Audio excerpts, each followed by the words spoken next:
Today we're making a batch of homemade profiteroles, then serving them with a rich dark chocolate sauce, and a choice of two fillings, a creamy vanilla pastry cream or a fluffy vanilla whipped cream.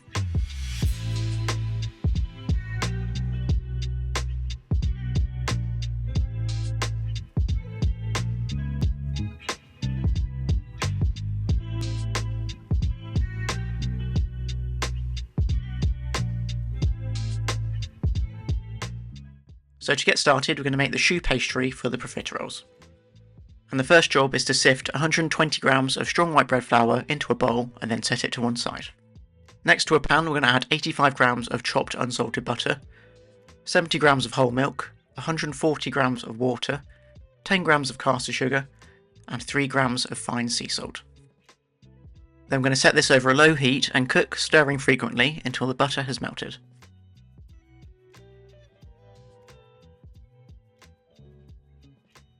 Once the butter's melted, we're going to turn the heat up to medium-high and bring the mix to the boil.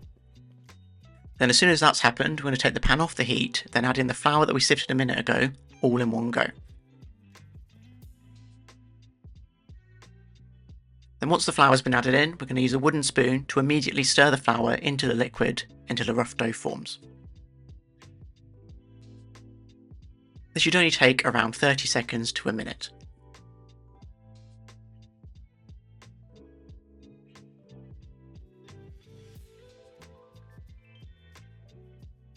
And it should look something like this. So next we're going to set the pan back over a low heat and cook the dough, stirring constantly until it comes away from the sides of the pan and has formed one cohesive mass. This step will only take a couple of minutes, and you'll know when it's done because there should be a thin layer of film on the bottom of the pan.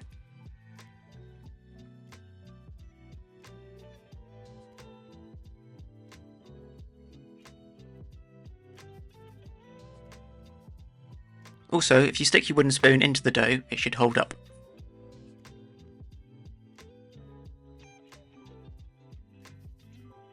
So once cooked, you should have a smooth ball of dough that looks something like this.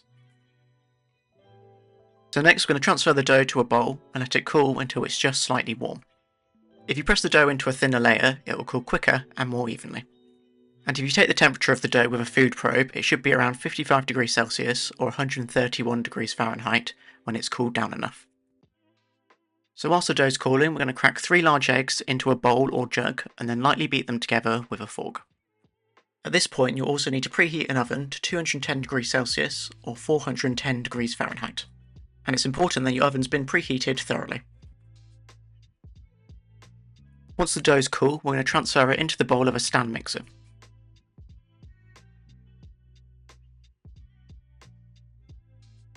Then we're going to use the paddle attachment to mix it on a medium-low speed for around 30 seconds, just so the dough's an even temperature throughout. Next, we're going to continue mixing the dough on a medium-low speed, whilst gradually adding in the beaten eggs. Now you probably won't need all of the beaten eggs. Instead, we need to add in just enough to give the choux pastry a dropping consistency.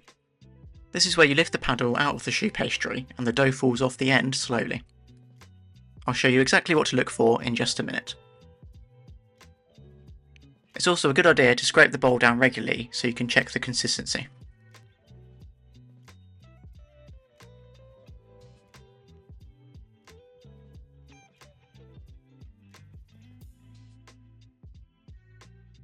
Also, it's best to reduce how much egg you add in as you get nearer the final consistency, as if you add too much egg into the pastry, you'll have to start over.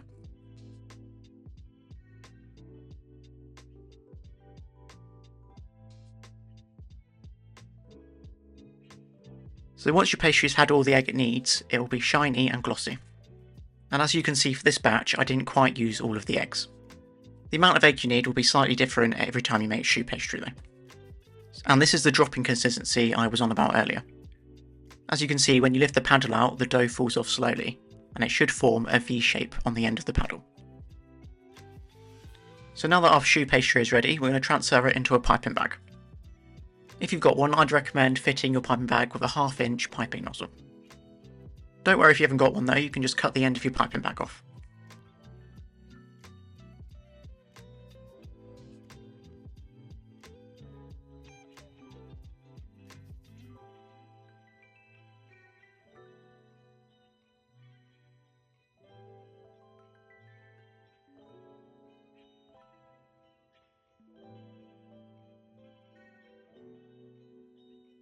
Next we're going to pipe the pastry onto a large baking tray that's been lined with a silicone mat or baking paper if you haven't got one. We need to pipe the pastry into 1 inch wide rounds, and there's enough choux pastry here to make 24 profiteroles. They'll rise as they bake, so make sure to leave a couple of centimetres between each one. I like to do 6 rows of 4. I forgot to mention, but I like to spread a small amount of the choux pastry on each corner underneath the baking mat, so that it doesn't move when we pipe on top of it.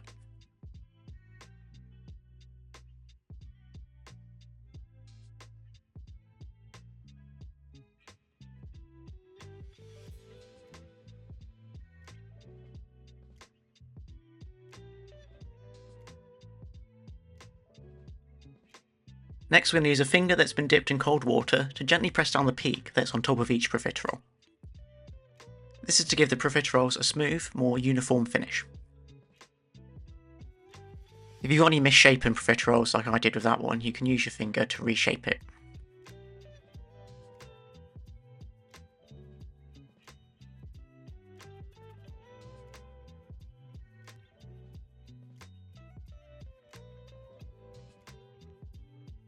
Next we're going to lightly dust the top of each profiterole with icing sugar. This gives them a crisp texture on the outside and helps them rise more evenly.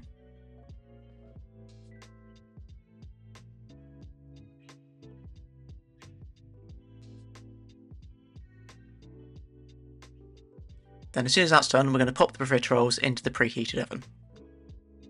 And they bake in 2 stages. So first we bake the profiteroles for 15 minutes at 210 degrees Celsius or 410 degrees Fahrenheit, so they can get a good rise, start to crisp up and start to turn golden brown.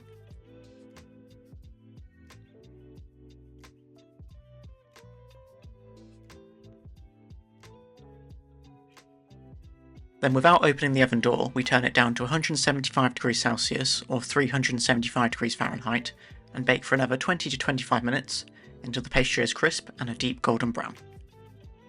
It's important that you don't open the oven door too early, as this can make the choux pastry sink.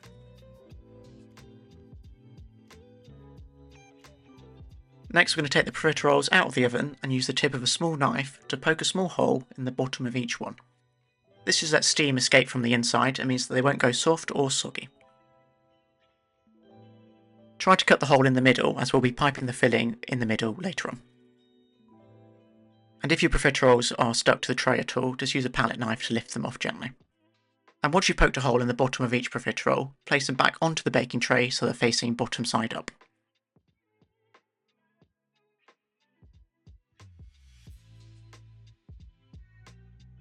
Once that's done, we're going to place the profiteroles back into the oven and then bake for a final 10 minutes, and then take them out of the oven and let them cool completely. This step just dries out the inside of the profiteroles and means they'll be hollow and crisp.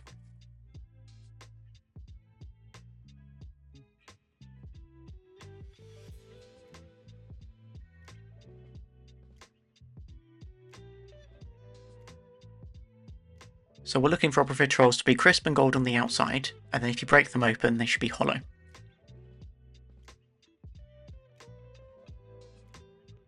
So now that they're done, we can crack on with the fillings and the chocolate sauce.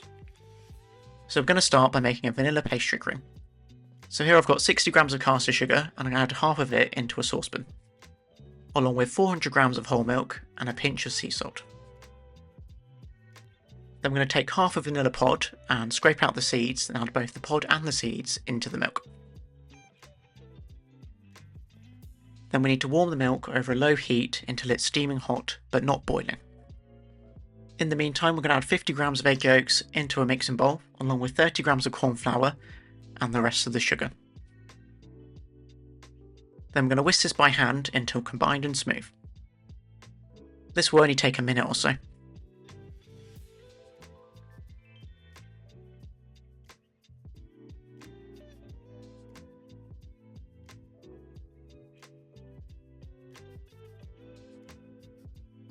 Then once the milk's warm, we're going to pour half of it into the yolks, whisking as we do so.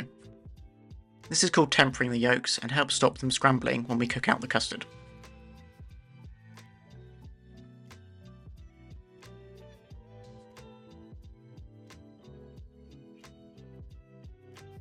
Next we're going to pour the tempered yolks into the pan of milk, whilst whisking constantly.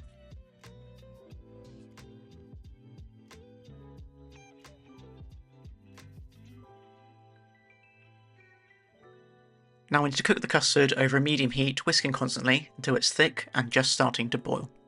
If you take the temperature of the custard with a food probe, it should be around 85 degrees Celsius or 185 degrees Fahrenheit once cooked. And in order for the cornflour to thicken the custard properly, it needs to be just bubbling. An easy way to check if the custard's ready is to stop whisking every 20 to 30 seconds once it's thickened, and a few bubbles appear on top and pop, the custard's ready. So next we're going to take the pan off the heat, then add in 25 grams of unsalted butter, and whisk to combine.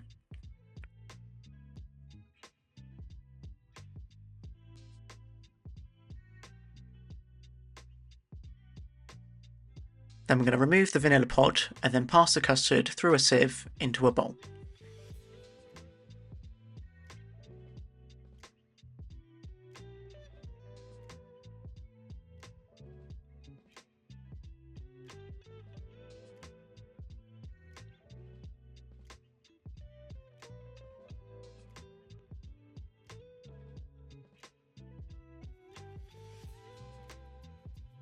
Then to stop a skin forming on top of the custard as it cools, we're going to press a piece of baking parchment onto the surface.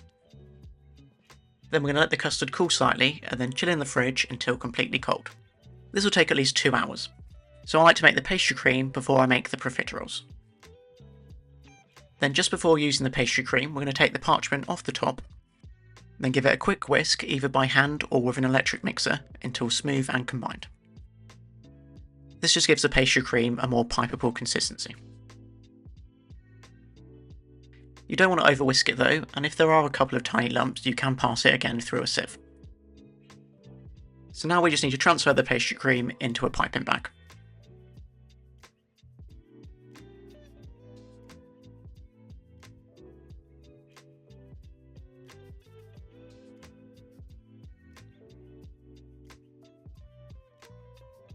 Then it's ready to use.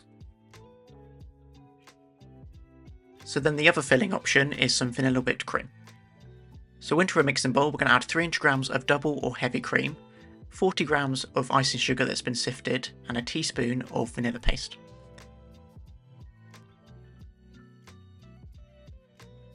Then it's just a case of whipping the cream to firm peaks. You can do this with an electric hand mixer like I'm doing, or by hand, or with a stand mixer.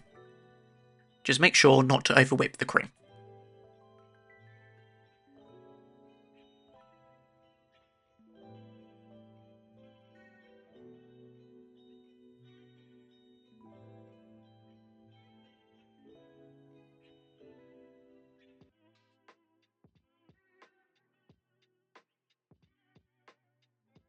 Then just like with the pastry cream, we're going to pop the whipped cream into a piping bag.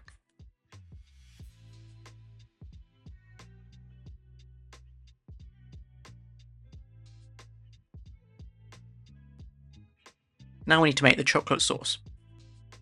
So in a medium saucepan I've got 50 grams of golden syrup, and we're going to add in 200 grams of double cream, 100 grams of whole milk, and a pinch of sea salt. We also need 180 grams of chopped dark chocolate and 25 grams of unsalted butter, but we'll add these in later on. So next we're going to warm the milk and cream up over a low heat until it's steaming hot, but not boiling. Make sure to give it a stir as well to dissolve the golden syrup and salt. Then once the milk and cream is hot, we're going to add in the chopped chocolate and butter, and then continue cooking, whisking frequently until it's fully melted. You end up with a smooth, thick chocolate sauce. So for the best flavour, it's key to use a good quality bar of chocolate, and I used a 54% dark chocolate, but for a darker, richer flavour you could use 72% instead. And once you've added in the chocolate, it should only take a minute or two to melt fully. You just need to keep whisking until it melts.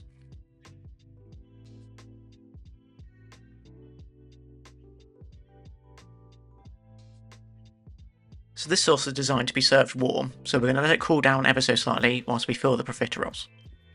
Alternatively, you can make it a few days ahead of time and then store it in the fridge. Then before using, you'll just need to reheat it in the microwave or on the stove. So now that every component's ready, it's time to assemble our profiteroles. So first we need to use a small knife to make a hole in the bottom of each profiterole. We'll use the seam hole that we cut earlier as a guideline. and the hole only needs to be big enough to fit the tip of a piping bag in.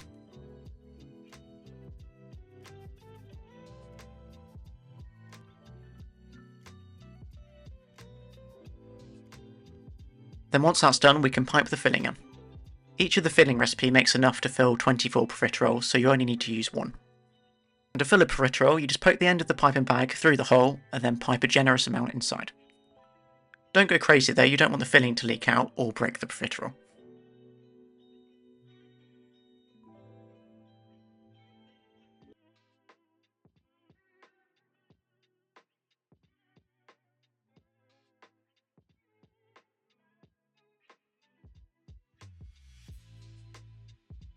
The filling process is exactly the same for both the pastry cream and the whipped cream. And it's best to fill the profiteroles just before you serve them, though they will keep in the fridge for up to a day once filled.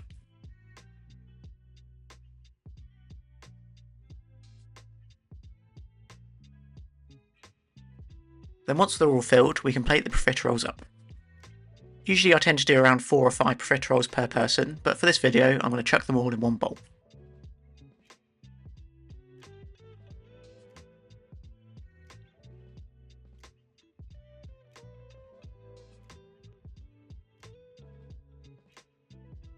Then to finish, we're going to drizzle a generous amount of the warm chocolate sauce over the profiteroles and then serve them immediately.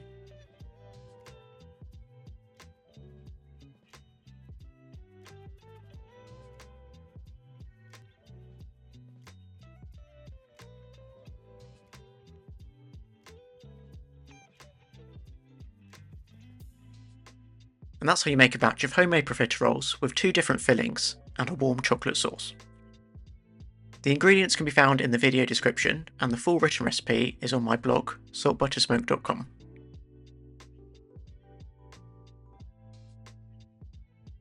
The last thing I'm going to do is show what the profiteroles look like inside once they've been filled.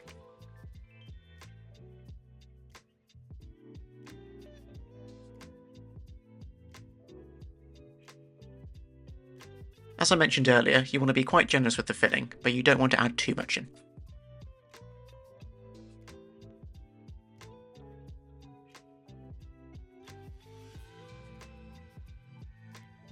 If you've enjoyed this video, don't forget to like and subscribe, and I'll see you next week for another recipe.